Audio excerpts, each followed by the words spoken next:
Salve, salve galera! Mais um episódio do podcast começando, certo? A gente vai falar um pouco hoje sobre o reflexo que os processos na pessoa jurídica têm na pessoa física. Eu sou Andrei Moreira. Eu sou Igor Silva e esse é mais um podcast. Vamos nessa. Então, hoje a gente vai tentar consolidar tudo que a gente vai buscar, consolidar tudo que a gente tratou nos episódios anteriores, planejamento operacional da empresa, e agora a gente vai tratar sobre qual o reflexo que tudo isso gera na pessoa física. Um dos pontos que nós vamos trazer aqui é declaração de imposto de renda, as demonstrações contábeis que geram para consolidar e gerar a informação do lucro, decore, a declaração de imposto de renda da pessoa física, prolabore e distribuição de lucro. A gente vai amarrar toda esse fim de comunicação desse ciclo. Mas eu acho, André, que é importante a gente começar trazendo uma abordagem do que é que fez a gente chegar até esse momento dentro dessa análise do ciclo da contabilidade.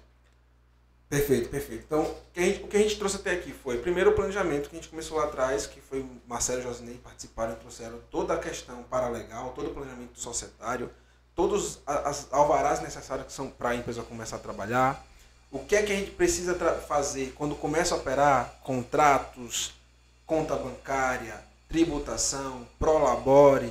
A gente pincelou um pouco no final do episódio anterior sobre a importância da contabilidade para evidenciar o resultado positivo, o lucro da empresa.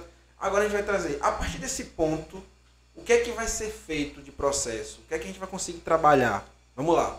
Então eu já vou começar, Igor, pedindo para você trazer um pouco de alguns conceitos, certo? Que eu acho importante de trazer. Por exemplo, a gente fala-se muito em declaração de rendimentos. Existem alguns tipos, concorda? Um deles é a declaração de imposto de renda. Sim. Outro é o decore. Eu queria que você trouxesse, assim, basicamente, de forma simples, o conceito de cada um e como cada um é utilizado. Pronto. Eu vou começar pelo decore, que eu posso dizer que é a menos processual dessas duas que a gente vai trazer, a declaração de renda da pessoa física e o decore. O decore, a declaração de comprovação de renda, ela surge como um formato rápido e prático e principalmente trazendo o aparato conceitual do contador, trazendo o contador, a questão da fé pública do contador na comprovação da renda, como um formato da pessoa física declarar essa renda, até comprovar essa renda para conseguir crédito imobiliário, limite em instituições bancárias, melhorar sua relação com bancos, locar apartamentos. Ele é utilizado, via de regra, para crédito. Só que o decore, ele, por um tempo, ele foi mal utilizado. Banalizado, diria também? Banalizado, poderia ser tratado assim. Porque não existia um controle, uma gestão sobre esse processo. Então, meio que o mercado, ele desacreditou a figura dessa comprovação de renda, desse documento. E já há algum tempo, se eu não me engano, 4, 5 anos, o Conselho Federal de Contabilidade, em parceria com a Receita Federal, ele mudou a dinâmica do decore. E isso passou a dar uma confiabilidade maior para as informações que são apresentadas no decore e, por consequência, o mercado voltou a acreditar nessa ferramenta. E o que é que mudou na prática? Hoje, para ser emitido um decore, é necessário que seja informado, apresentado e comprovado sistemicamente à Receita Federal e ao Conselho Federal de Contabilidade documentos que comprovem aquela renda que está sendo declarada.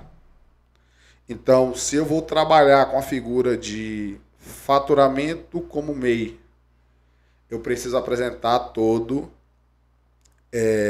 o livro caixa, eu preciso apresentar todo o controle contábil, eu preciso apresentar toda a movimentação financeira que houve na conta do MEI e, por consequência, o repasse disso para a pessoa física. Aí a gente já pode até, desculpa te cortar, Igor, desmistificar algumas coisas que a gente vê em relação ao MEI, por exemplo. Muita gente banaliza também o MEI e os rendimentos que é gerado através do MEI. Mas veja, como você trouxe, a decore, quando é solicitado para o MEI, ele precisa também de lastro, né? Não é de qualquer forma que ela é feita a partir dessa mudança que você citou. Então, até para o MEI, que normalmente é tratado como uma estrutura empresarial menor, menos burocrática, mas ainda assim, para gerar um tipo de declaração como essa, precisa ter um lastro financeiro e contábil estruturado, né? É preciso ter essa comprovação. Se eu for levar em consideração, por exemplo, uma pessoa jurídica, preciso oficializar, por exemplo, Igor, eu preciso de um decore dos últimos 3 meses, eu estou no meio do exercício, eu ainda não fechei o meu balanço, a gente consegue gerar esse decore a partir da movimentação financeira, do livro diário da empresa, do período que está sendo explicitado essa receita e essa transferência de recursos da PJ para a pessoa física, mas eu preciso anexar documentos como a DCTF Web, que comprova que foi declarado prolabore, que houve a tributação sobre esse prolabore. Eu preciso anexar no sistema o livro diário, as demonstrações contábeis que comprovam que houve essa distribuição de lucro efetiva, seguindo as regras contábeis, seguindo os parâmetros. Com isso, e como essa apresentação de documentos é prévia, ou seja, antes de gerar o decore eu preciso comprovar, isso trouxe uma maior aceitação do mercado sobre essa ferramenta. Mas nada mais é do que uma declaração de comprovação de renda e que hoje existe uma sistemática para poder se trabalhar.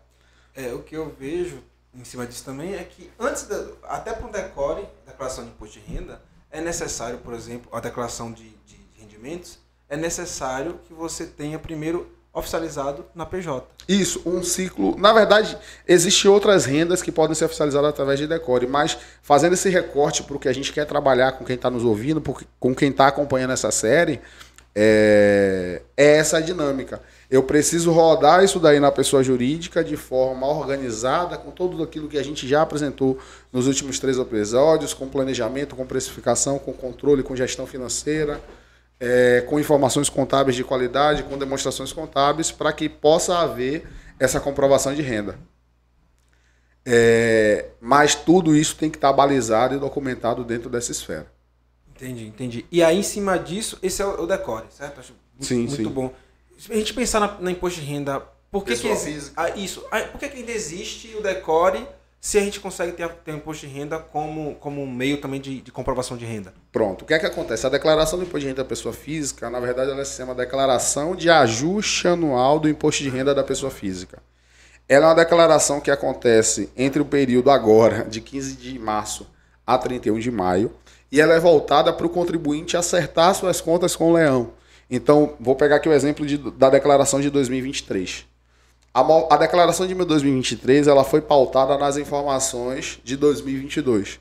Então, durante todo o ano de 2022, o contribuinte ele teve movimentações tributadas e isentas, e a declaração de ajuste anual ela serve justamente para você apresentar esse compilado de informações do ano anterior ao leão e fazer esse ajuste em que sentido? Dentro do que você teve de renda tributada,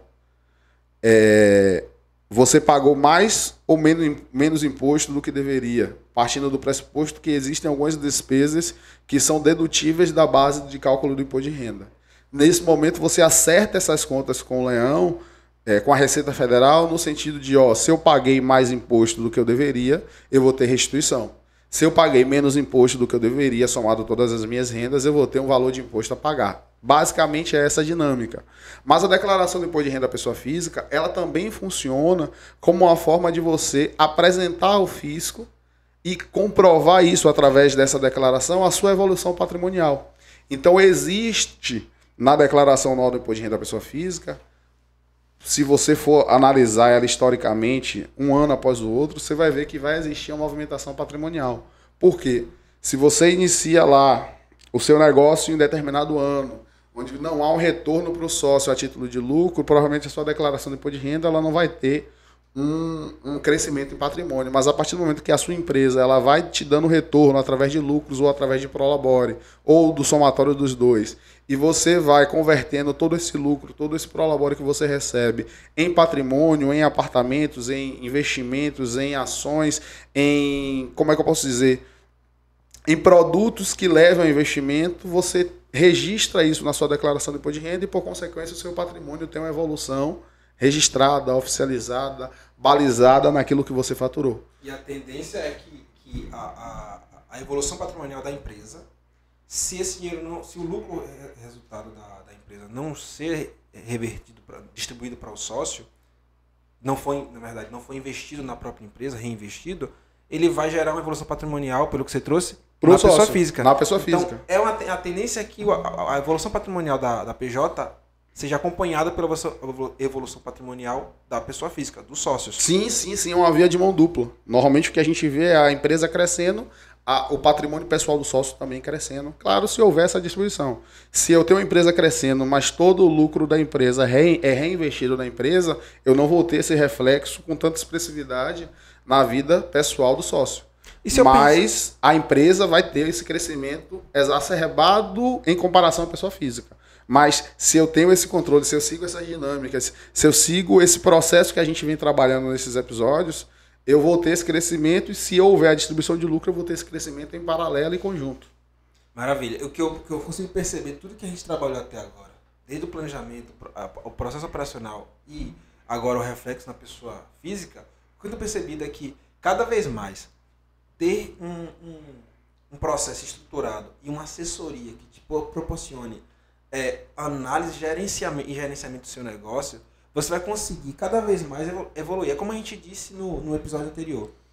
A ideia de abrir empresa, de empreender, obviamente que é melhorar as condições da pessoa física. Sim. Então, se você consegue ter um gerenciamento estruturado da sua empresa e que, mesmo que não seja feito por você, que você contrate, que você terceirize essa gestão, mas que no final você consiga reverberar positivamente na sua pessoa física, então até nisso é uma questão de análise acertada. Sim. Ao invés de você, vou colocar aqui um termo, bater cabeça com algo que você não tem tanto costume de trabalhar, não tem tanto tempo a trabalhar, então talvez a decisão mais acertada é: vem cá, eu preciso de ajuda nisso aqui enquanto eu estou cuidando disso aqui.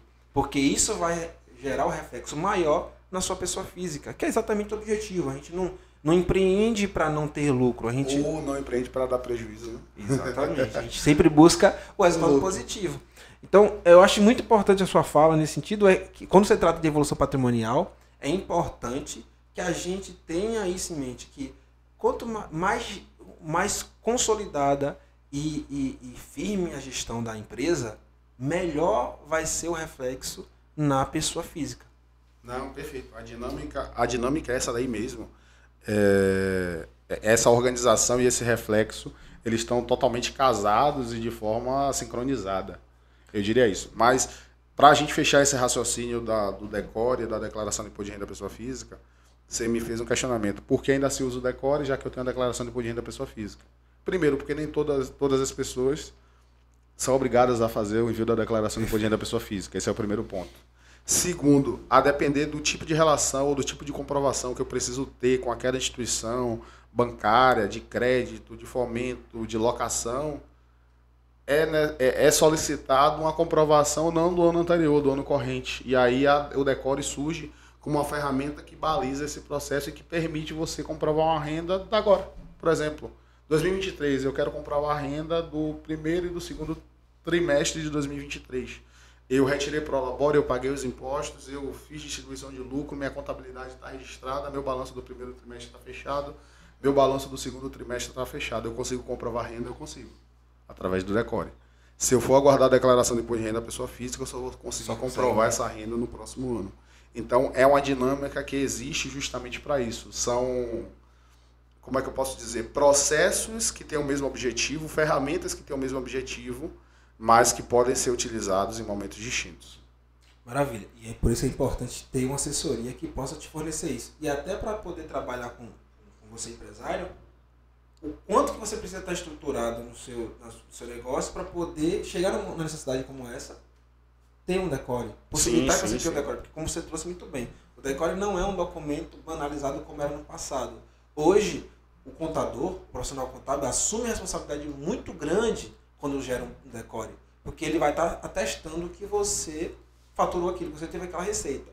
E para você, até para trazer segurança para o trabalho do contador, ele precisa ter as informações consolidadas sobre isso. Por isso, inclusive, que a gente, quando bate com nossos clientes, né, a gente só consegue fazer isso se tiver a comprovação desse rendimento, seja por prolabore ou seja pela distribuição dos lucros gerados pelas empresas. Perfeito. A análise é essa daí mesmo, Andrei. Mas, dando seguimento à nossa dinâmica, um dos pontos que a gente vai tratar hoje é sobre o prolabore e como ele reflete, por exemplo, na declaração de imposto de renda. Por exemplo, o que é que incide de tributação sobre o Prolabore? Por que é que o Prolabore é uma ferramenta tão importante? A gente meio pincelou isso no último episódio, mas é importante a gente trazer para quem ainda não assistiu o último episódio, já está lá no YouTube. Tem 15 dias que já está lá postado e você ainda não assistiu, hein? Tá na falha com a gente. Traz de novo esse conceito para quem está nos assistindo agora, André. O Prolabore, o que ele é, para que ele funciona e o que é que incide de tributação sobre o Prolabore. Maravilha. O Prolabore, como a gente pincelou, como você bem disse no episódio anterior, nada mais é do que o salário do aquele sócio que trabalha na empresa. Então, se você é um sócio de uma empresa e você trabalha, você deve retirar um Prolabore, porque é o seu salário. Ou seja, é o rendimento pelo seu labore, né? É um labore, a impressão o laborar. Latim, é o de laborar. Então, você trabalhou, você tem que receber. E o nome dado a isso é Prolabore. Maravilha. O Prolabore é um rendimento tributável, como você bem já trouxe. E o que é que incide sobre ele? Incide o que a gente chama de contribuição previdenciária, que é o INSS. E qual o percentual que incide sobre isso? É 11%. É um percentual fixo. Além disso, você também vai pagar, você, pessoa física, vai contribuir, apesar de a empresa pagar em seu nome, né, gerar um DARF em nome da empresa que recolhe, ele é retido de você, empresário, você sócio, que é o imposto de renda. Só que o imposto de renda ele vai seguir a lógica da tabela progressiva da Receita Federal, que é a mesma lógica para qualquer funcionário, para qualquer empregado CLT. A lógica é a mesma, porque depende da faixa de rendimento, da faixa do Prolabore retirado. Tem um ponto importante sobre o Prolabore que aí a gente precisa esclarecer para quem está nos assistindo, nos ouvindo, que é o seguinte. Essa dinâmica de 11% que a gente trouxe aqui é a retenção aplicada sobre o seu Prolabore. E como a gente está falando de Prolabore, a gente está falando do sócio, se confunde muito e é mais fácil o entendimento dele quando a gente trabalha assim. Você vai ter um custo de imposto de 11% de INSS sobre o seu Prolabore. Mas esses 11% são de retenção. Refere-se à retenção. Se eu tenho uma empresa que está no Simples Nacional, tem mais algum custo? Se você for do anexo 1, 2, 3 e 5, não. Você vai ter essa incidência de 11%, vai ser gerado um DARF previdenciário, você vai pagar essa guia. Se você está no Simples Nacional no anexo 4, além desses 11%, vai incidir também uma carga tributária de INSS patronal, que não é mais uma retenção, é uma despesa da empresa de 20%. Então, o seu custo efetivo total vai ser sobre o valor do Prolabore um custo de 31%. Quando eu vou para a dinâmica do lucro presumido, ela segue essa mesma linha de raciocínio. 11% de retenção mais 20% de INSS patronal. Só para a gente deixar de forma clara essa tributação. Excelente ponto. Porque no final, como a gente tratou nos episódios anteriores, na verdade, muitas das empresas são PJs que são profissionais que eram autônomos e que precisaram abrir um CNPJ para poder trabalhar e até escalar o seu negócio, as suas receitas. Então, muitas vezes, o custo que tem do Prolabore, claro, como você trouxe, 20% é da empresa, mas os outros 11%, a empresa recolhe, mas é descontado do seu Prolabore. Um ponto muito importante sobre o Prolabore também, é que, como você trouxe muito bem no episódio anterior, é também um gatilho para efeito de elisão fiscal, planejamento tributário. No Simples Nacional, por exemplo, a gente tem o que a gente chama de fator R, né? Que nada mais é do que uma proporção entre o histórico de folha de pagamento e o histórico de receitas. Que a proporção, se for de 28%, você consegue reduzir sua carga tributária em cerca de 10%, 9,5%, a depender do volume de faturamento que você tenha como histórico. Então, o Prolabore, além de ser uma forma de... E vejam só, ele vai conseguir, o Prolabore, aliado a uma contabilidade estruturada, um processo estruturado, uma gestão financeira estruturada, você vai servir, inclusive, como segurança jurídica para a sua pessoa física. Por quê? Ao final de todo o processo, quando você declarar seu imposto de renda, a declaração de ajuste, como o Igor colocou, e você conseguir passar para a Receita Federal, eu faturei isso de rendimento tributável, que é o meu Prolabore, isso aqui é o meu lucro, que minha empresa, o meu CNPJ, a minha PJ conseguiu passar para mim, conseguiu me fornecer de lucro. Veja, se em qualquer momento que a Receita Federal te questionar sobre isso, você vai ter subsídio suficiente para dizer, opa, não, peraí, eu contribuí para a Previdência, eu paguei imposto de renda quando foi devido, eu tirei Prolabore porque eu trabalhei. Eu tenho contabilidade regular. Tudo foi registrado, eu tenho um arcabouço, eu tenho um processo estruturado que me gerou informação e no final, a minha empresa, a qual eu dediquei meu trabalho, meu tempo e investi dinheiro, me deu um retorno. Financeiro através do lucro. Através do lucro. E esse retorno, pela legislação vigente, é isento. Então, a Receita Federal, o que eu tinha que pagar de imposto na pessoa física, eu paguei. Está aqui toda a minha estrutura de custo, toda a minha contabilidade, me fornecendo e garantindo que, de fato, esse lucro é lucro e não nenhum outro tipo de rendimento tributável que eu estou tentando esconder. Porque é importante deixar claro, a Receita Federal, ela sempre analisa o contribuinte dessa forma. Ela vai pensar que o contribuinte está tentando esconder. E muitas vezes não é. É que se o processo não estiver estruturado, a contabilidade não estiver evidenciando isso através dos fatos contábeis, não há como comprovar. Não há como comprovar. Sua assessoria jurídica, inclusive, vai ficar um pouco limitado para poder agir, porque você não vai ter como fornecer informações suficientes para ela. Isso é um ponto muito importante e brilhante a sua fala, André. E se vocês conseguiram compreender, é um ciclo, gente. A gente fechou o ciclo. A gente começou lá no processo de abertura de empresa, onde a gente tinha uma ideia, um projeto, a gente montou o negócio, a gente estruturou o negócio, planejou, precificou, trabalhou com ele ao máximo. Isso gerou renda que foi tributada pela pessoa jurídica. Todas essas informações financeiras foram trabalhadas e transformadas em demonstrações contábeis que conseguem comprovar a evolução patrimonial do sócio que iniciou o negócio. Então, a gente estrutura a empresa, planeja, trabalha, paga os impostos, registra na contabilidade para, no fim, a gente ter o registro da renda oficializada para os sócios. Aqui eu estou trazendo uma dinâmica de forma muito simples e prática, principalmente para você, profissional liberal, engenheiro, médico, arquiteto, que está iniciando a sua carreira. É essa a dinâmica que você vai ter que seguir. Ah, Igor, eu tenho uma empresa com 200 funcionários. Beleza, nesse ciclo vai ser incluído a questão da gestão dos seus funcionários, o RH, o cuidado com as pessoas, mas a essência do processo é a mesma. Se você é um empresário, se você é um engenheiro, projetista, que você trabalha sozinho, você, seu AutoCAD e os outros sistemas que você utiliza, e você tem um faturamento, ou você é um engenheiro, dono de uma construtora que tem 300 funcionários, a dinâmica é a mesma. É estruturar o negócio, precificar da maneira correta, ter uma gestão de fluxo de processos financeiros bem elaboradas, ter uma eficiente comunicação com sua contabilidade, ter uma contabilidade de qualidade que te dê um retorno eficiente sobre esse processo, para que no final seja tudo elucidado e comprovado através das demonstrações contábeis, principalmente o retorno e, como é que eu posso dizer, a comprovação dessa renda para os sócios. E um ponto muito importante que eu me lembrei agora, uma fala que eu particularmente fiquei muito contente, porque eu percebi que a nossa, um cliente nosso, uma cliente nossa, ela entendeu isso. Então o que ela disse pra gente foi o seguinte: eu quero começar certo. Ela abriu como MEI, então ela desde o início ela não banalizou a empresa dela. Por mais que seja uma empresa que vai ter um limite de faturamento de R$81 mil, vai ter uma estrutura de custo reduzida, ela disse: não, Andrei, Igor, eu quero começar certo. Eu quero precificar certo. Eu quero precificar certo, porque quando eu crescer, e eu vou crescer, e a ideia dela foi, ela criou uma empresa para escalar de fato, então ela já tem um plano estruturado. A gente conversou, a gente trabalhou com ela, e ela falou: eu quero começar certo. Então tudo que tiver que fazer para a empresa, seja pequeno ou grande, eu quero fazer, para quando eu migrar não ter problema. Contratação do sistema, conta bancária, então tudo ela fez. Qual o feedback que a gente tem disso? É que foi entendido, esse ciclo que a gente passou para vocês aqui, nesses 4 episódios, foi entendido. Então ela conseguiu enxergar o reflexo que ia ter na pessoa física dela lá na frente, inclusive a tranquilidade que isso geraria para ela se ela começasse bem, porque é uma frase que Sami usa muito: quando é um iate é fácil manobrar. Quando se vira um navio, fica mais difícil, tem que fazer muito mais força. É muito mais fácil você manobrar um jet ski do que manobrar um cruzeiro. Com certeza. Eu acho que essa analogia resume bem o que a gente está tentando passar para vocês aqui.